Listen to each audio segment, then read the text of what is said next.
Form fields का data two way binding के लिए मेरे पास आता है वी मॉडल Vue.js के अंदर। वी मॉडल क्या करता है, V model two way binding करता है। मतलब ये है इसका कि यहाँ पर मैं जो भी वैल्यू ऐड करूँगा वो ऑटोमेटिकली इस ऑब्जेक्ट के अंदर सिंक हो जाएगी, और कहीं ना कहीं अगर कोड से रिलेटेड मैं इस अमाउंट को अपडेट करता हूँ, इनपुट फील्ड से नहीं करता, कहीं कोड में इस अमाउंट को अपडेट करता हूँ, तो वो इस फील्ड के अंदर ऑटोमेटिकली अपडेट हो जाएगी, क्योंकि अमाउंट को हम इस अमाउंट की फील्ड के साथ लिंक करने वाले हैं। ठीक है, तो वी मॉडल की तरफ चलते हैं। मैं यहाँ पे वी मॉडल लगाता हूँ सबसे पहले, तो सेलेक्ट में लगेगा वी मॉडल।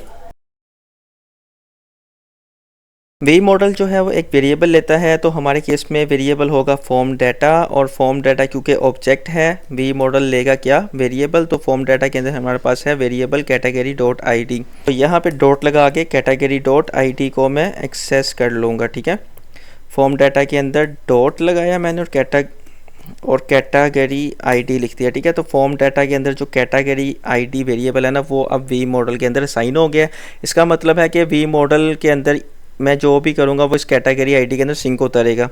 इसी वी मॉडल को मैं यहाँ से कॉपी करता हूँ एंड मैं यहाँ पर पेस्ट करता हूँ इनपुट नंबर के अंदर। ठीक है, इनपुट नंबर के अंदर यहाँ पे मेरे पास आएगा अमाउंट, क्योंकि फॉर्म डाटा के अंदर मैंने अमाउंट रखा हुआ है। एंड देन मैं इसको यहाँ पर टेक्स्ट एरिया के अंदर भी जाके पेस्ट करता हूँ, और टेक्स्ट एरिया के अंदर आएगा ये डिस्क्रिप्शन, और लास्ट में आता है हमारे पास डेट, जो कि यहाँ पे आएगा डेट। ठीक है, तो वी मॉडल मैंने लगा दिए हैं।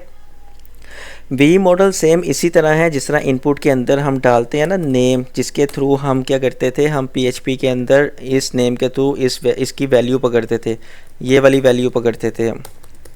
ठीक है, तो नेम के थ्रू हम वैल्यू गेट करते होते थे। तो ये दोनों काम कौन कर रहा है, ये दोनों काम कर रहा है वी मॉडल अब Vue.js के अंदर। ठीक है, तो V model two way binding है। मैं बताता हूँ, आपको दिखाता भी हूँ टू वे बाइंडिंग कैसे है। अब देखेंगे ब्राउज़र के ऊपर, जब मैंने इसको रीलोड कर लेता हूँ मैं दोबारा, अब मैंने वी मॉडल सेलेक्ट कर दी है। ठीक है, तो वी मॉडल में जैसे ही मैं यहाँ से वैल्यू अपडेट करूँगा तो यहाँ पर रिफ्लेक्ट होगी, लेकिन अभी वो रिफ्लेक्ट नहीं होगी। ठीक है, अब मैंने यहाँ पे क्या किया है, मैंने यहाँ पे 7 अपडेट किया ना, तो यहाँ पे वैल्यू अपडेट नहीं हुई। क्यों? क्योंकि वी मॉडल का काम तो है कि इसको रिफ्लेक्ट करना। ठीक है, यहाँ पे जो चीज़ होगी वो चेंज को इस वेरिएबल के साथ सिंक करना, लेकिन अब इसने किया नहीं है। वो इस वजह से नहीं किया क्योंकि जो मेरा ये वेरिएबल है ये रिएक्टिव नहीं है। रिएक्टिव का मकसद ये है कि रिएक्टिव क्या करता है, रिएक्टिव देखता है कि डाटा के अंदर अगर कोई चेंज आई है तो वो डोम में अपडेट कर देता है उसको। ठीक है, इसको रिएक्टिव बनाते हैं सबसे पहले। तो अपने कोड में चलते हैं, यहाँ पे ऑब्जेक्ट है, ऑब्जेक्ट से पहले मैं यहाँ पे इंपोर्ट करूँगा रेफ को कुछ मैं इस तरह से इंपोर्ट करूँगा। ठीक है, फ्रॉम व्यू। अब व्यू से मैंने रेफ को इंपोर्ट किया। रेफ क्या करता है, रेफ एक फंक्शन है।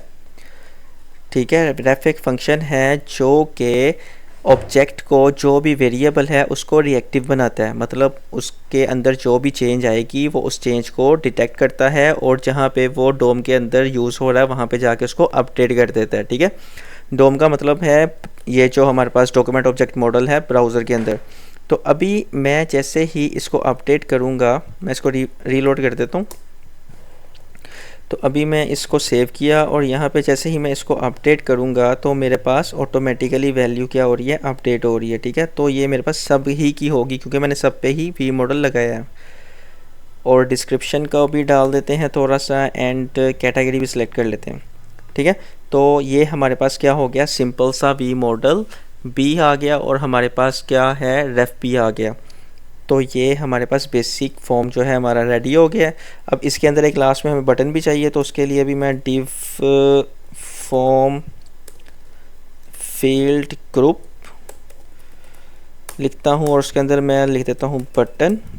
ठीक है, और ये टाइप भी बटन का ही होगा, एंड इसके अंदर मैं सेव लिख देता हूँ, और दोबारा ब्राउज़र पे चलता हूँ तो यहाँ पे सेव का बटन भी आ गया। ठीक है, तो नेक्स्ट वीडियो में मिलते हैं, हम इसकी CSS करेंगे और इसका डाटा सेव करेंगे नेक्स्ट वीडियो के अंदर। तो गाइस, वीडियो पसंद आई हो तो वीडियो को लाइक करें, चैनल GTech सर्विसेज को सब्सक्राइब करें।